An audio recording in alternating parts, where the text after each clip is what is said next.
lagi bersama saya Ibu Ellen. Kali ini kita akan belajar tentang metode ekstraksi. Ada yang namanya sokletasi dan juga reflux. Saya akan share screen dulu materi pada hari ini.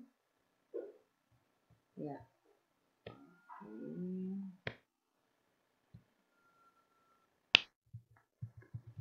Ya, kita dari awal ya. Oke, sokletasi. Proses ekstraksi pada cair di mana proses ini paling banyak digunakan hingga saat ini. Contoh proses ekstraksi pada cair yang paling sering digunakan dalam keseharian adalah proses penyeduhan teh. Daun teh yang berupa padatan diseduh dengan air panas sehingga menghasilkan air seduhan teh yang mengandung zat aktif dari teh itu sendiri. Pada tahun 3500 sebelum Masehi di daerah Mesopotamia telah dikenal proses ekstraksi menggunakan suatu alat sederhana dan pelarut air panas dalam menarik zat organik. Alat ini dinamakan Mesopotamian Hot Water Extractor, di mana pada zaman itu alatnya masih sangat kasar, sederhana, dan tidak efisien dalam mengekstraksi zat-zat organik. Itu sekilas tentang pendahuluan terkait dengan sokletasi. Outline yang akan kita pelajari untuk materi kali ini terkait dengan sejarah, pengertian, prinsip, syarat, pelarut, dan sampel, serta komponen alat sokletasi, langkah penggunaan alat ekstraktor sokletasi, kemudian apa sih keuntungan dan kelemahan sokletasi. Oke. Jadi saya akan ceritakan dulu sejarahnya ya. Jadi pada abad pertengahan ke-19, metode ekstraksi itu sudah mulai dikenal ya terhadap bahan alam mulai dari macerasi, dari infusa, dari rebusan dan metode ekstraksi lainnya. Namun dari beberapa alat yang digunakan masih belum maksimal. Di tahun 1879 ada seorang ahli kimia pertanian dari Jerman yang bernama Franz Ritter von Soklet, di mana dalam penelitiannya beliau menggunakan ekstraktor tersebut untuk menentukan kadar lemak susu. Seperti halnya ilmuwan lainnya, Bapak Soklet ini memiliki suatu alat yang dia beri nama sesuai dengan nama alatnya, yaitu alat Soklet, punya keistimewaan dan spesifikasi khusus, di mana ekstraktor temuannya mampu mempertahankan jumlah pelarut dan pelarut yang sudah terpakai akan disedot kembali, kemudian kembali menetesi sampel. Beberapa pengertian terkait dengan sokletasi. Yang pertama ada proses pemisahan komponen bahan padat dengan cara penyarian berulang menggunakan pelarut. Kemudian yang kedua adalah proses ekstraksi menggunakan pelarut baru sehingga terjadi ekstraksi secara konstan dengan adanya pendingin balik atau kondensor. Yang ketiga, penyarian berulang senyawa kimia alam. Kemudian penyarian dengan pelarut organik di mana pelarut dan sampel ditempatkan secara terpisah.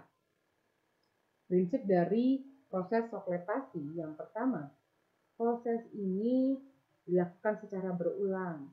Pelarutnya harus yang mudah menguap, serta uap yang akan ditimbulkan akibat proses pemanasan walaupun dengan ada di pendingin balik dapat dilakukan secara kontinu atau terus-menerus dalam pembasahan sampel.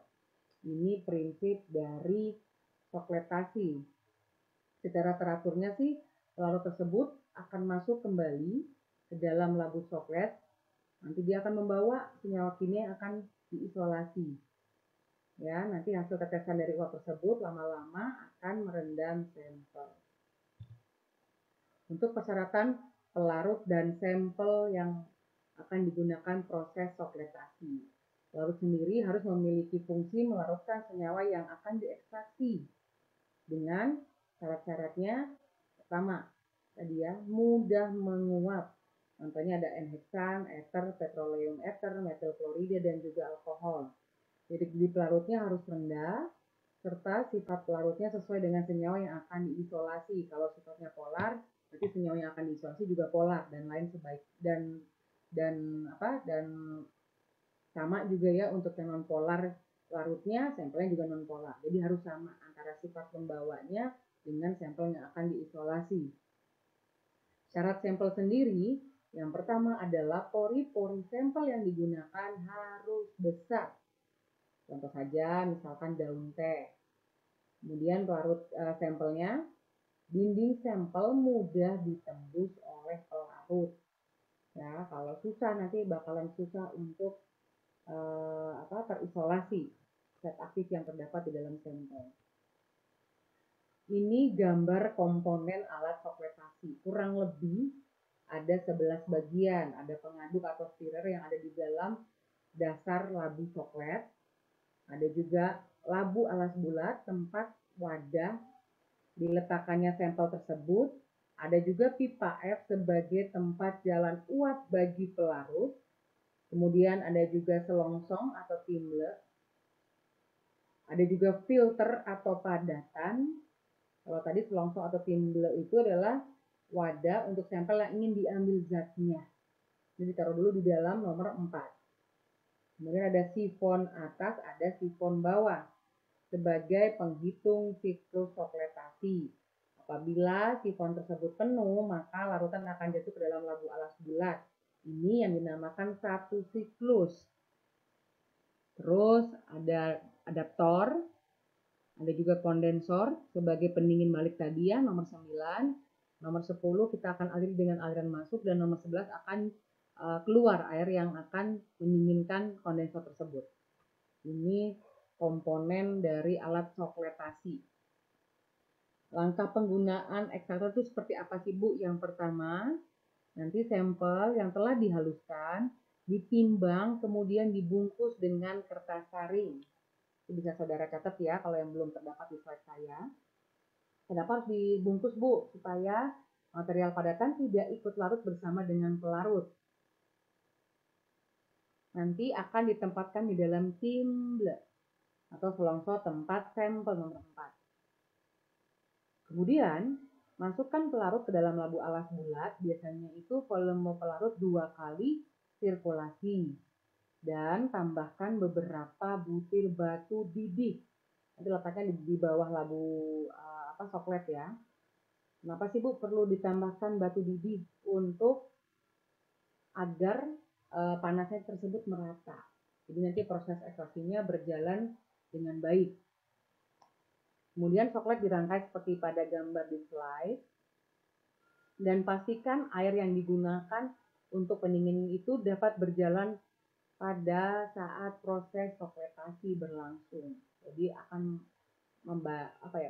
memakan banyak sekali volume air untuk pendingin balik. Kemudian yang keempat adalah panaskan pelarut dengan cara reflux, di mana suhu pemanas harus lebih rendah dari titik senyawa yang akan diekstraksi. Kemudian yang kelima, pelarut akan mencapai titik didihnya. Kemudian akan menguap, dia akan naik menuju pipa F, naik lagi menuju kondensor.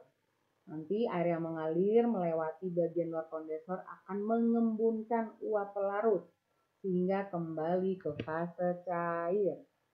Lalu menetes secara teratur pada timble atau selongsong tadi yang berisi sampel, dan pelarut secara perlahan akan merendam sampel dan melarutkan zat-zat aktif yang terdapat di dalam timble. Ketika pelarut telah memenuhi ruangan bahan, sifon akan mengeluarkan seluruh pelarut kembali menuju labu bulat atau labu sokletasi.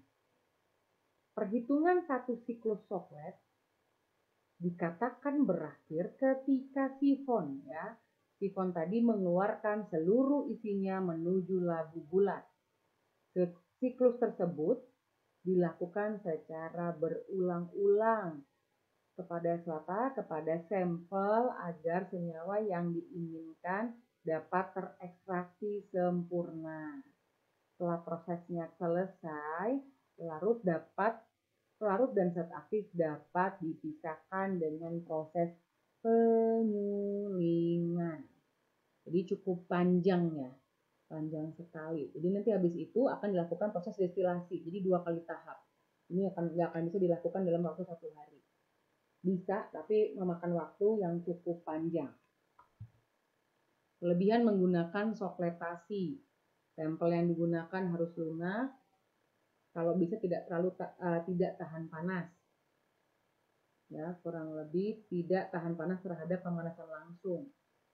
Kemudian sampel yang diekstraksi sempurna dapat berlangsung berulang-ulang. Pelarut harus lebih sedikit dibandingkan dengan dibandingkan pelarut yang digunakan pada metode maserasi maupun perkolasi. Terus waktu yang digunakan harus lebih efisien. Keuntungannya proses sokletasi itu berlangsung cepat, jumlah sampelnya juga tidak banyak. Larut organik dapat mengambil senyawa organiknya berulang-ulang kali. Kekurangan sokletasi apa, Bu? Tidak cocok untuk sampel yang tidak tahan panas secara langsung ya. Jadi kalau langsung dipanasin gitu dia nggak akan bisa.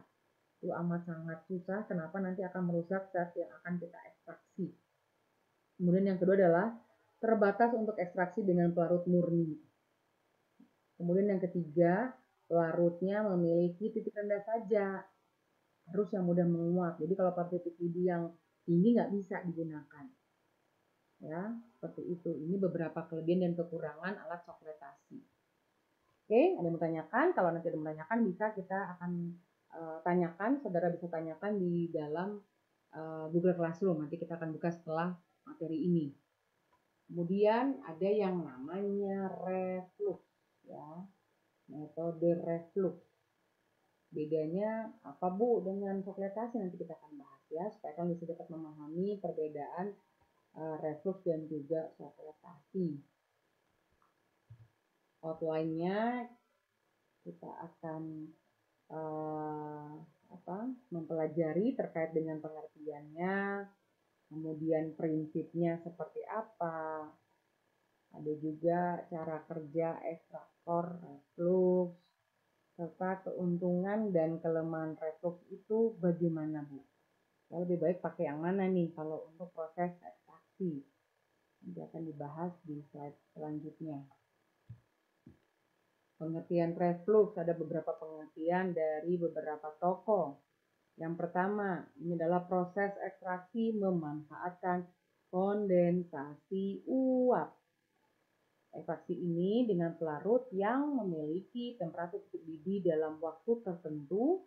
Jumlah pelarutnya juga terbatas yang relatif konstan dengan pendingin balik atau kondensor.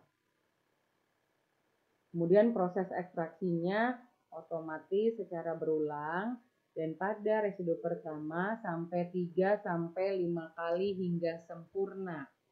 Prinsip dari reflux itu apa, Bu? Dia prinsipnya menarik atau mengambil senyawa kimia dengan cara memasukkan sampel ke dalam labu. Akan terjadi proses penguapan kondensasi lagi menjadi molekul-molekul cairan pelarut yang akan melarutkan kembali sampel yang ada di dalam labu sehingga terekstraksi sempurna. Ini contoh gambarnya ya. Hampir sama ya, Bu ya? Hampir, tapi ada beberapa bagian yang berbeda. Kalian bisa lihat tetap ada air masuk, air keluar pada kondensor ya. Kalau kalian perhatikan di metode sebelumnya tadi kondensornya tidak bergelombang, tapi dia lurus saja, lempeng aja. Nah, kalau di reflux dia bergelombang. Ini kurang lebih cara kerjanya seperti ini yang saudara bisa lihat di dalam slide. Ya, dia terjadi ada proses cara kerja. Yang pertama adalah proses pemanasan. Terjadi pada saat feed dipanaskan pada labu didih yang ada di bawah. Kemudian dia tetap sama, akan menguap. Terjadi proses evaporasi ketika feed mencapai titik didih tertentu, yaitu titik didih yang membuat terjadinya proses penguapan. Kemudian nanti akan masuk dalam kondensor tuh uapnya. Setelah uapnya masuk akan terjadi pengembunan. Ya, proses pengembunan. Berembun, nanti dia akan menetes masuk ke bawah dalam labu bulat tersebut. Nanti baru terjadi proses pendinginan. Kurang lebih hampir sama, ada beberapa part saja yang berbeda dengan metode metode apa tadi? Sokletasi. Ya, metode sokletasi. Kurang lebih seperti ini cara kerjanya. Kelebihannya apa, Bu? Kelebihannya adalah proses ekstraksi kalau untuk yang reflux bisa dilakukan dalam waktu lama tanpa perlu penambahan pelarut. Jadi nggak perlu tuh selama proses ekstraksinya kalian di tengah proses tambahin pelarut nggak akan habis. Karena kan akan terjadi prosesnya berulang-ulang ya, hampir sama dengan sokletasi. Kemudian kalau tadi sampel-sampelnya tuh teksturnya halus, lunak kalau yang di sokletasi. Kalau reflux itu bisa yang kasar dan tahan pemanasan langsung. Ini ya perbedaannya ya.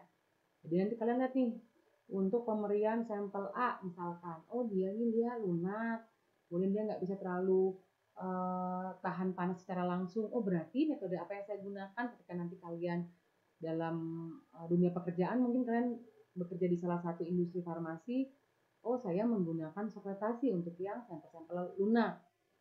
Terus ada lagi, si B bekerja di salah satu industri farmasi, khususnya sampelnya dari bahan-bahan yang keras, kasar, kayak lignin atau lignum atau kayu ya, itu bisa menggunakan reflux.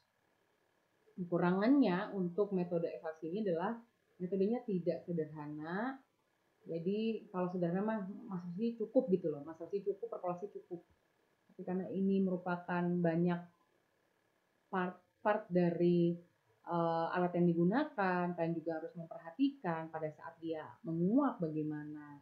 Jangan sampai biasanya yang terjadi proses proses menyusun alat-alat ekstraktor itu tidak benar dilakukan, adanya kebocoran sehingga terjadinya proses ekstraksi yang tidak sempurna, kemudian membuat alat panas tapi tidak dapat ekstraksi sehingga hasilnya pun tidak optimal dan membutuhkan keahlian khusus dalam mengoperasikan alat, tidak sekedar merendam seperti maserasi, tidak sekedar merebus seperti infus dan juga dekok. Jadi ini dibutuhkan para TTK yang sangat jeli, sangat ahli dalam mengoperasikan alat tersebut. Oke, itu saja mungkin yang bisa saya share terkait dengan reflux dan juga sokletasi secara garis besar saja. Nanti habis ini kita akan buka sesi Zoom, kalian bisa bertanya di situ. Setelah itu nanti saya juga akan memberikan beberapa soal seperti biasa. Terima kasih, sekian presentasi saya. Kita lanjutkan di pertemuan selanjutnya dengan materi yang berbeda.